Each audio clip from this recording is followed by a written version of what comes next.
Trending ngayon sa lahat ng social media si Alden Richards dahil sa cup na may nakalagay na Kathden Official. Umattend si Alden ng greet and meet kahapon kasama sila Sanya Lopez, Barbie Forteza, David Licauco at iba pang cast ng Pulang Araw para sa kanilang nalalapit na teleserye. Maraming fans ng Kathden ang nagpunta at nanood sa kanila kahapon para sila ay bigyan ng suporta para sa kanilang nalalapit na teleserye. Ang mga fans nila Catherine Bernardo at Alden Richard ay sobrang mga natuwa at kinilig nang makita si Alden. Ayon nga sa mga komento ng netizens sa social media, kami ay lubos na napapasaya ng Kathden sa kanilang magandang tambalan nila Catherine at Alden. Talaga nga naman na nakakakilig ang dalawa at sobrang bait at gwapo talaga ni Alden, bagay na bagay silang dalawa ni Catherine, sana sila na ang forever. Ang isang fans pa nga ng Kathden ay nagbigay ng customized na cup na may nakalagay na Kathden Official. Ang tanong, official na nga ba talaga ang dalawa?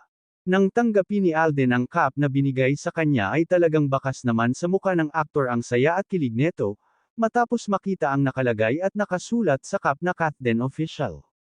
Hindi maiwasan ng aktor na mapangiti din sa kanyang natanggap mula sa kanilang taga-suporta ni Catherine, at nang ipakita ni Alden ang cup kila Sanya at Barbie ay talaga naman kinilig ang mga actress. Talagang ang mga reaksyon nito ay sobrang natutuwa sa nakita dahil hindi din nila ito inaasahan. Si Barbie ay tuwang-tuwa ang reaksyon, gayon din si Sanya Lopez na mas lalong kinilig si Alden.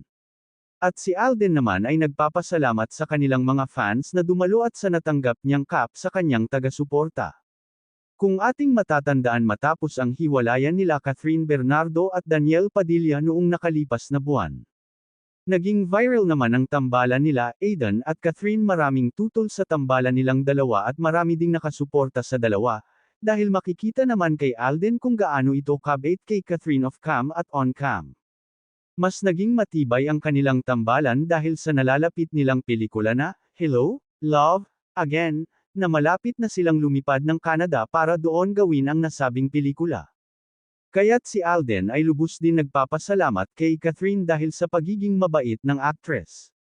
Hiling nga ng karamihan na sana ay forever na ang Kathden, at magtuloy-tuloy na kanilang magandang relasyon na mayroon sila.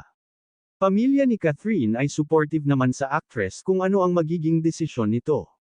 At si Alden ay hindi pa umaamin kung talagang nililigawan nito ang actress, ngunit halata naman na kinikilig din si Alden kapag usapang Catherine na. Sa palagay nyo, forever na nga ba sila?